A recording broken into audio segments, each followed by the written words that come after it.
Ah, the Elken Templar Paladin. Look how calm and sedate and cool he looks. He's ready for battle. He's in his plate armor. He's ready to go. He's confident in everything he can do. Nothing can phase this guy. Hello, everybody. This is Greg29407 back with another episode of Crowfall. And today we're going to talk about the Templar Paladin. We're going to go through his build, see how to build one of these. I have to say, this has probably been my favorite character to play so far.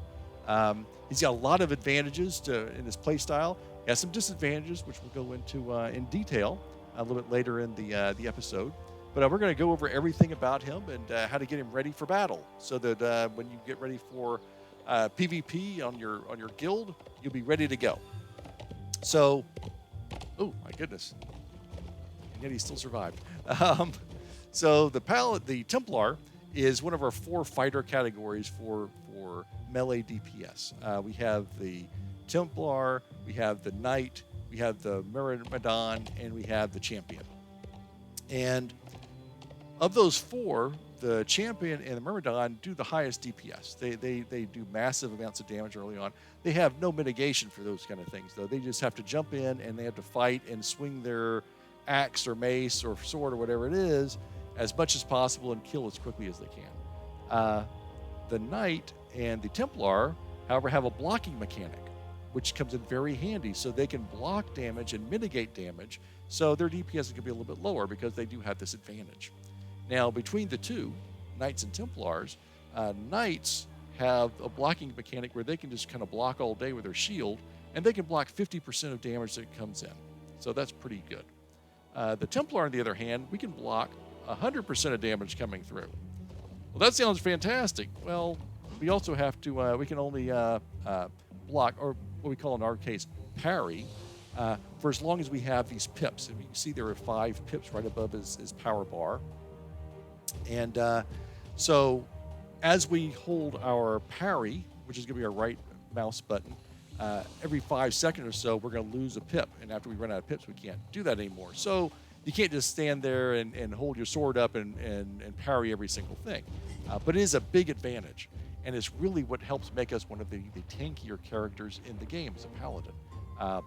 So this is a nice advantage. Now, the disadvantage of that is we also do less DPS than the Knights. So of the 4 melee DPS, we're going to be doing the least amount of damage because we also have the most heals and the most tankiness. So there's going to be a mixture of pluses and minuses to this. So what I want to do first of all is show you what we can do here. He does plate armor again. Got everything all set for him. So he's got some nice amount of armor. Again, we're low level. I just hit level 30, and I've been doing some things in the Infected, and about ready to go into PvP, doing light PvP, not the big PvP. I don't have a higher level of vessel or anything like that. Just early on, just getting started. This is where you're going to be. We're going to be focusing on our strength and our intelligence and our spirit, and that's going to be really important for us. And it's mainly intelligence. It's going to be massive because this is going to control our critical damage and our healing bonus. Strength is going to be our attack power and damage bonus. Dexterity is our critical strike and resist all. So those are key. Now, we want to focus on all of these things. Now, the good thing about having an Elken is he has some other advantages too, which we'll get into with his powers and things. But let's take a look at his talents. So the talent tree looks like we normally would see. Now, because we're playing a Templar, you can do DPS, you can do healing, support, tankiness, that kind of thing. So I chose my powers based on the fact that I want to focus on more DPS for the talents, and I'm going to focus on more healing things from my disciplines. And you can do it either way. So right here, we have a choice between boosting attack power or maximum health. I decided to go with attack power. Some players, what they'll do is they will focus on their health, on their healing stuff, this and then a lot of these powers down here, in the talents pools. And then when they're doing their disciplines, they'll choose some of the more attack-heavy type things. If you want to go pure heal, you can do that. You can focus on healing here and on here. If you want to go pure DPS, you can focus on DPS here and here. You can do a lot of different things, mix and match. It really, really is a wide open character to play because, again, you're doing DPS, you're doing heal, you're doing tanking, you're doing a little bit of everything, which is fantastic and very flexible for how you want to create your character. Unlike some things where it's like, I just got to go all out damage or I got to go all out heal. It's like you can mix and match how you want. I went with all the basic powers. I did 3 out of 5 here for critical strike. I would have gone for more, but I need my points elsewhere. I didn't take this damage bonus by fire. Again, ran out of points. Critical damage, I would have loved to have that one. Down here, I did skip a lot of these more healing things. There's another pip there. Personal healing modifier. Health regen in combat. I'm going to focus on my healing elsewhere. When we get to the Paladin section, I took everything. I did lose 1 point here. Sanity protection improves critical healing amount by 4%. I took 2 out of 3 there. Again, 55 talent points. Oh, if only I had more, but you got to make some choices. So these are the choices I made. I went more DPS on my talents. Now, for my disciplines, what I did was I went with Field Surgeon and Pixie. So much more healing over here. And so let's take a look at this. So Field Surgeon, rehabilitation, targets heal ally over time, scaling with stamina. Purgative, group cleanse damage over time with healing. Rescue, target ally avoids death. And then a passive noble purpose, recover resource based on healing. And then Pixie, which is really, really good. It boosts up your critical healing chance and your healing bonus. We1 is an attack. Ground target area, reduce enemy damage. Pixie Dust, ground target area, increase incoming heals. Soothing Winds, target heal allies over time. And Pix Fix, which is a passive, increase chain heal jumps, fall off reduction. And then for my minors, I took the Smoldering Hatred, which I seem to take every time. It gives us a buff orb or a heal orb whenever we damage our enemies. Took Spirit Whip, which is basic attacks hit multiple enemies. And then Uniform Plate, we're all plate anyway. So we're going to gain attack power with a full set of plate equipped. So those are the ones I took. Now, there are a lot of other options here. You can take the Naiad, which is another healing one. And then there's another one we're going to go over a little bit later, which is a little more tankiness oriented, which may be a good choice, which I'm actually thinking about. I'm not sure which one to replace. I'm thinking about doing that. We are Elkins, so we're going to be boosting our constitution or strength. We get a lot of good statistics for constitution, and then secondary dexterity. Lewis is intelligence, which is what we're trying to focus on, but that's kind of like a negative. All right, so let's look at our powers. And first things first, my first 2 powers, I usually do the first 4 buttons are where I'm going to be hitting the most because my fingers are going to hit those buttons the most. So those would be my main attack powers and things. With my Paladin, those are really important, but my next powers are incredibly important too. But these powers are going to be on more cooldown, so I don't need to use them as much, whereas I'm going to be hitting these a lot. So first power I'm going to take is Censure, and this is a lunge. We're going to lunge forward 20 meters with a sword strike, causing 124 plus 124% weapon damage, and leaving your target stunned. This is a great way to start a battle when you're going to leap onto somebody. One of the problems that Templars have is we're movement limited. We have a lot of our powers and things have to be done where we're standing there in one place fighting, and a lot of times our enemies are not going to be willing to stand there and wait for us to hit them or heal up and then hit them stronger. They're going to be moving around. So we're at a disadvantage for movement. That's a big problem. The good thing about an Elken is we also have this headbutt thing. This is the Elken racial ability. Charges forward 20 meters, knocking down enemies and causing 91 plus 91% weapon damage. This crushes an enemy who is actively using block, opening him up for attacks. So my first 2 powers here are going to be leaping or lunging. That tells you how important movement is going to be for Templars because we don't have a bunch of it. That's pretty much my movement. That's it. And this one has a 15-second cooldown. This one is a 30-second cooldown, so we're still at a disadvantage. One of my main power for attack is going to be Reproach. It's a combo, and we hit Reproach, and the first time is going to hit a 67 plus 67% weapon damage. Hit the second time, it's going to be Castigate, slashes multiple enemies, dealing 76 points plus 76% damage, and then we can choose between the next two. Radiant Sweep, it slashes multiple enemies, dealing 90 plus 90% weapon damage and leaving them knocked down, or we can take Righteous Smash, spins you with an overhead chop, hitting multiple enemies for 146 plus 146 weapon damage, and generating righteousness for each hit. And righteousness is going to be the thing over the power bar, the little arrow-looking things along the top, being maximum up to 5 of those. Our next attack power is going to be Judgment. This is a big one. Strikes mercilessly, inflicting 111 plus 111% weapon damage. Enemies under 35% health are hit for 167 plus 167% weapon damage. And this attack gains 100% critical strike modifier. So that's really powerful. This is going to be your killer. You're going to hit this one when you're finishing somebody off. The secondary to this combo is Execute, and it does basically what it sounds like.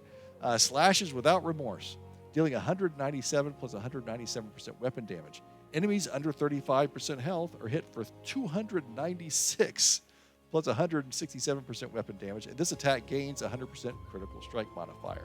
This is your big finisher.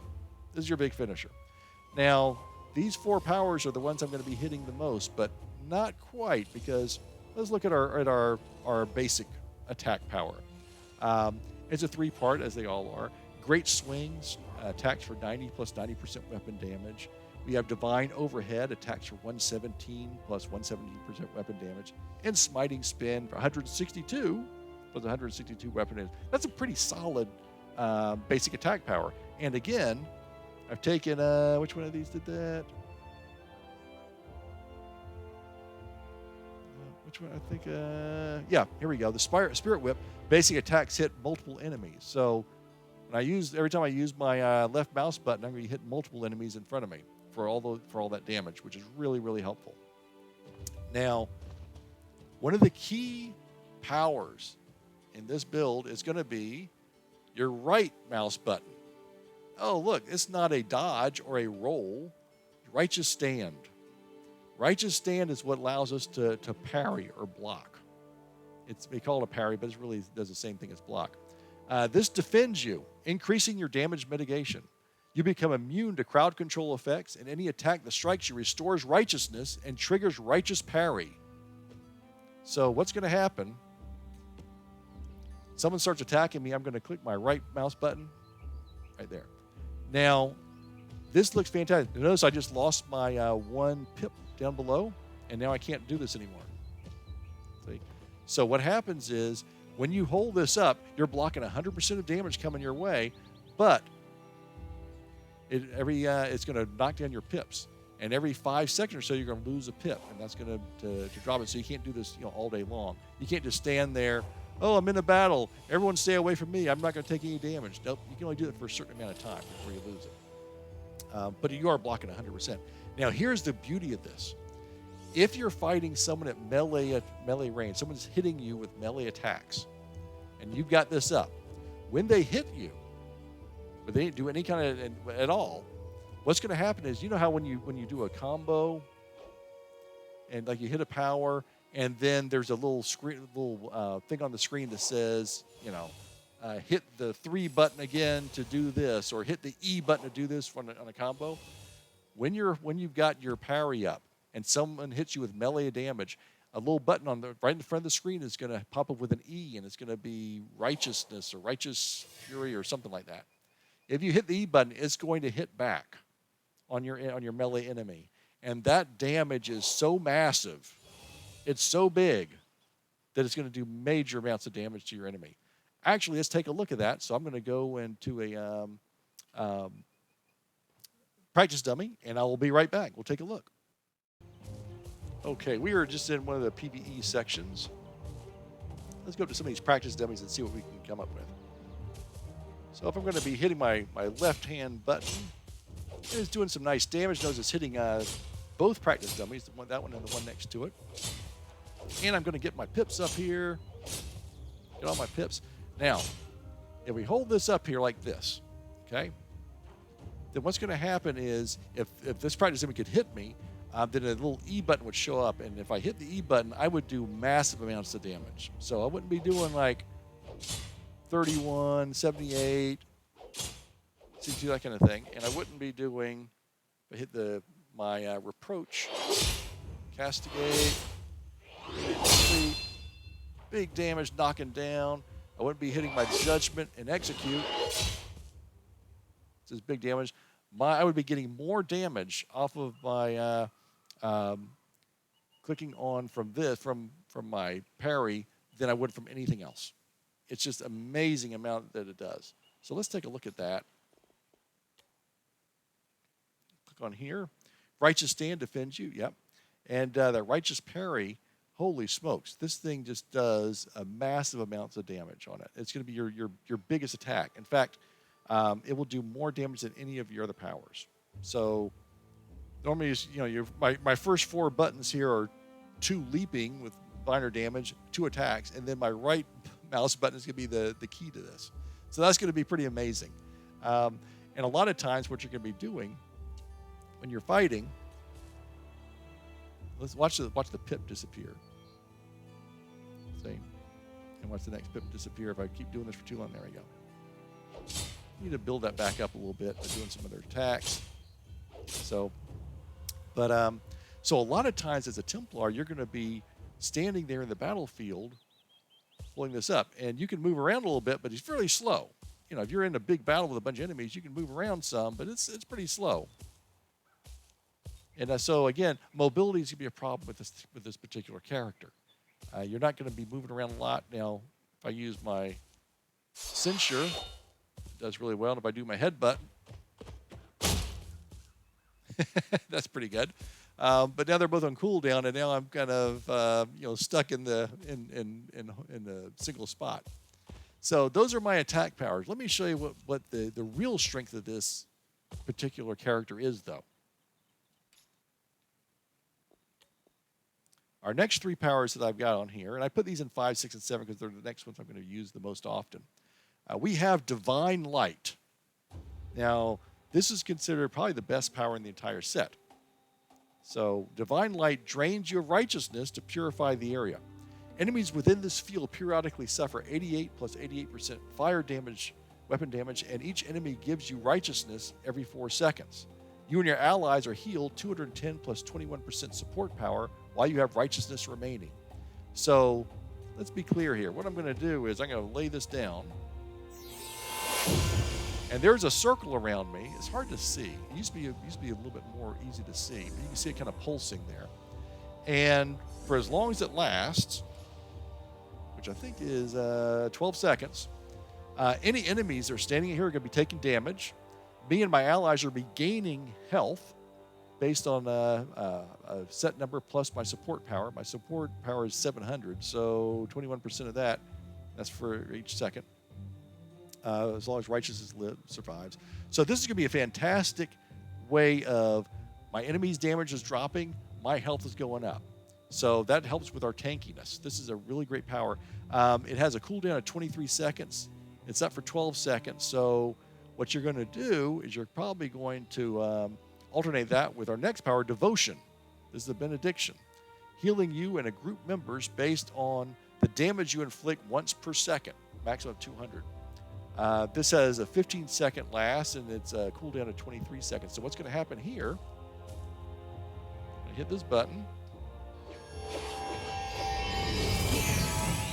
Every time I hit somebody and do damage, me and my allies are gaining health. So I want to do this as Wailatara as many people as possible. I don't want to hit this when there's no one around because it's useless. But if there's enemy around that I'm going to suddenly start hitting, I want to hit this button. And then when that goes out, I'm going to go back to Divine Light.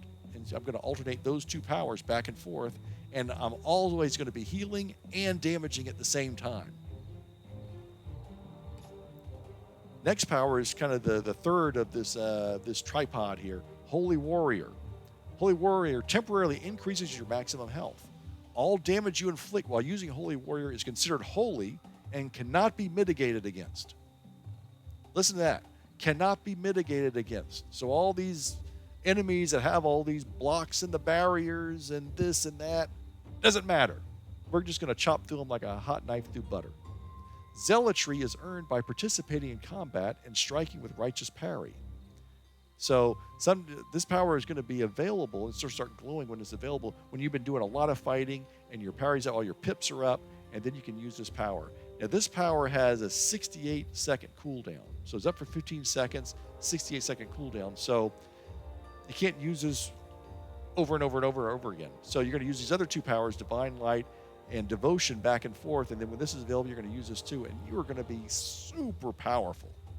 I mean, this is going to be the core of your attacks. This is why you're great at healing. This is why you're great at tanking. This is why you're pretty good at DPS as well. Now, the next powers I have on my power set are from my disciplines. I've got Pixie Dust from Pixie.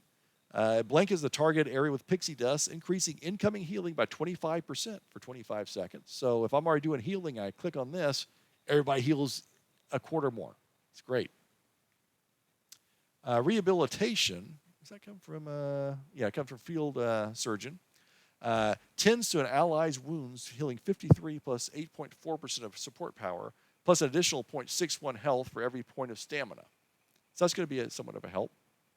And then finally, Rescue, which comes from, Field Surgeon again. Averts an ally's imminent death for 10 seconds, preventing them from dropping below 1 health and healing it for 210 plus 84% of support power. So that's going to be like, oh, that guy is about to die, and he's our Stormcaller. Save him quick. We can use that. A lot of other good powers we could be using. Purgative. Sometimes I need to use that. If I'm fighting against a team with a bunch of Stormcallers, I may want to use that to try and get rid of that emitter. Pixie has that wee one, which is an attack, ground targeted area. That's pretty good as well. So there are a lot of things we can do with this. But as we're fighting, these first 7 buttons are going to keep us going. Our ultimate is Brilliance, blinds nearby enemies and damages them for 133 plus 133% fire damage. Your maximum health increases for 20 seconds. You gain damage prevention, and your exposed statuses are removed. So it's pretty helpful. Could be better, but it's not horrible. So that's what I've chosen so far for my character. Now, this is a great, again, this character does DPS, not as good as the other DPS fighters, but does decent DPS. He does healing, not as good as a cleric, not as good as a druid, earth keeper, and maybe not as good as a Frostweaver Icecaller. I'm not sure about that, but he's a good, okay healer. And he does tanking, not as good as some of the other heavy-duty tankers are built for that. So he is a jack of all trades. He's like Captain America in the Avengers. Captain America is not the strongest. He's not the toughest. He's not the best, but he's good at everything. And that's what the Templar is. He's good at everything. He is your support guy. Now, if you're playing in a siege-type situation, like you're trying to prevent enemies from fighting in the building like this, the Templar is going to be your character because he's going to be healing everybody. He's going to have his Divine Light take a big part of this room. He's going to be blocking. He's going to be keeping enemies from getting through this opening, from getting through this door. He's going to be the guy that's going to be doing all your work. If, on the other hand, you're out in the middle of a field somewhere, let's see. Let's go out here. Let's say that there's a big battle and it's going on right out here, right in the middle here. Well, the problem is we don't have much movement. So if I'm going to lay Divine Light down for all my teammates, it's not going to move. It's going to be right here. And if the battle runs over that way or runs over there or runs over there, I'm kind of out of luck. My Divine Light is wasted. Also, if I'm going to be, tanking, if I use my parry, I'm not going to be able to run all the way over to that tree over there where the enemies are. It's too far, and it's going to take me forever to get over there. And if my leaps are done, I'm kind of done too. So in big battles in the open fields, you're going to be at a disadvantage. That's going to be a problem because your movements once your 2 movements are on cooldown, you're kind of stuck. So the best way of handling these outdoor type things is not to treat it like a siege where I'm going to block this doorway. I'm going to use this. I'm going to use divine light. I'm going to keep everyone from entering this door. Out in the open, you have to have a different tactic. What you're going to be doing is I'm going to be looking at all my teammates, and like Captain America would. Captain America is the leader of the Avengers for whatever reason. He's got a know-it-all billionaire on the team. He's got the God of Thunder on his team. Those guys are much more powerful and much more, alpha male. But when Captain America says, Tony, go do this, Thor, go do that, they go, okay, and they do it because they know that he is the leader. He's looking at the entire battle and making sure everyone does everything the way they should. That's what the Templar does. When you're out in the middle of a field like this, what you want to do is say, okay, what's going on with my team? That teammate is in trouble. I'm going to leap over there and I'm going to block. I'm going to get between him and the enemies that's fighting him. I'm going to block. I'm going to lay divine light. I'm going to protect him. I'm going to absorb the damage. I'm going to heal my teammate. I'm going to give him a chance to recover and give him a chance to escape if he needs to escape, to go someplace and maybe do bandages or whatever. I'm going to absorb the damage. Oh, my teammate over there is now in trouble. I'm going to hit my other leap power. Go over there. I'm going to do the same thing over there. I'm going to lay down the new divine light or the devotion. I'm going to absorb the damage for all my team. I'm going to find who needs help and go run to them and take care of that for them. The good thing about the Templar in this case is you have the ability to see the entire battlefield and find out what's going on. So in a major battle, you're not going to be the first choice for being attacked. You're the Templar. When an enemy team shows up, they're going to go after the Stormcaller first because they're doing a lot of range damage and massive range damage. They're going to go after the other range characters after that. They're going to go after the healers after that. They're going to go after the strong DPS guys after that. Many times the Templar is the last person left on the team because he's not the primary threat at any given moment in an outdoor setting. He's always going to be, oh, that guy, yeah, okay, we got more important things to take care of.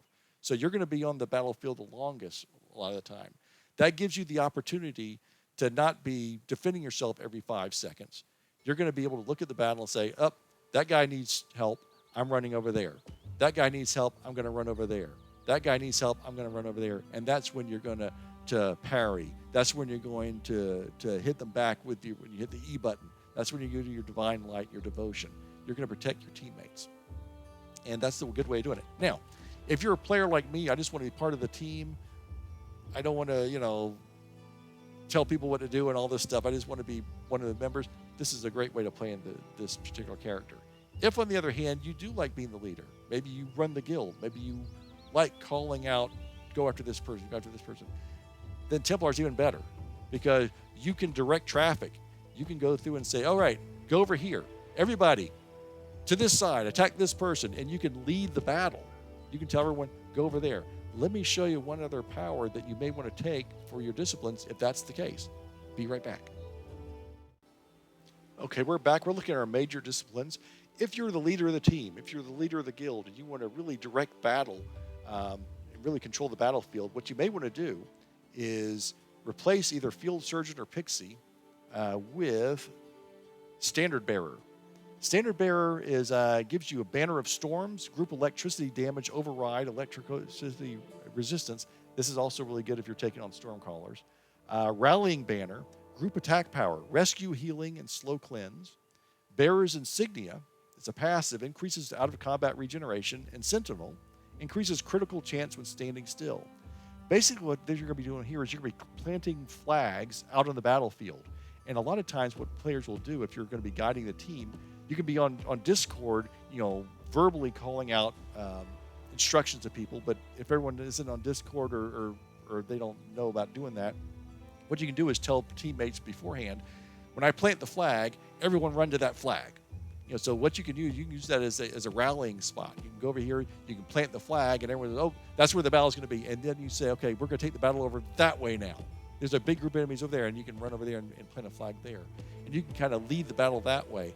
And those flags also, again, help cleanse and do other things, maintaining what you're doing as a Templar Paladin but also kind of rallying the troops, so to speak. So that's another good way of doing that. So that is it for the Templar Paladin. It's a lot of fun. Now, let me just say this, one last thing. Hopefully you've gotten really excited about this particular character. Say, oh, I'd love to play that. Sounds like a lot of fun. I'm going to do that. You're going to take him. You're going to get him through level 30. This character fights PvE enemies fantastic. You're going to go through from levels 1 through 30 faster than on any other character. You're just going to slice through them. You're going to feel great. You're going to go into the infected to do a little bit of light PvP, and you're going to be walking through the field, and one of these little Ganetian duelist slayers is going to pop out of the ground, and he's going to kill you dead in 2 seconds. And you're going to say, I'm the stupidest person in the world for listening to that idiot on YouTube who told me to play this lousy Templar.